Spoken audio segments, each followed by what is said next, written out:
ఆహ్, దూకుడుగా వెళ్తూ విదేశాంగ విధానం అనేటటువంటిది దౌర్జన్యపూరితంగా మార్చేసినటువంటి వాడు ట్రంప్. వెనిజులా అధ్యక్షుడిని కిడ్నాప్ చేసి పట్టుకురావడం అయినా, ఇప్పుడు గ్రీన్‌లాండ్ లాక్కుంటానని చెప్తున్నా. ఇప్పుడు చట్టబద్ధంగా లాక్కుంటారట.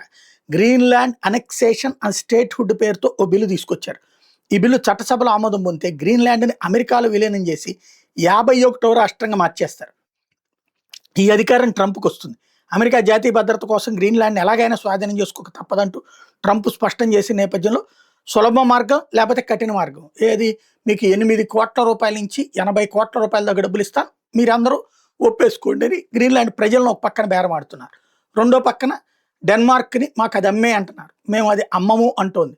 అదే సందర్భంలో అక్కడున్న ప్రతిపక్ష పార్టీలందరిని కొనాలని చూసింది. వాళ్ళు అమ్ముడు పోలేదు. 5 ప్రతిపక్ష పార్టీలు కూడా మేము గ్రీన్‌లాండ్‌తోనే ఉంటాం. మేము అమెరికాతో ఉండం. అమెరికా పౌరులం కామంటోంది.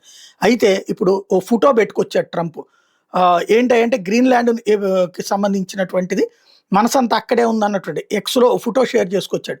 వీటిలో క్రమ పద్ధతిలో అమర్చి చూస్తే ట్రంప్ అంతరంగం అందులో బయటపడుతోంది. ట్రంప్ వైట్ హౌస్‌లోని ఓవల్ ఆఫీస్ కిటికీ నుంచి అటువైపు ఉన్న గ్రీన్‌లాండ్‌ని నిశితంగా చూస్తూ ఉంటాడు.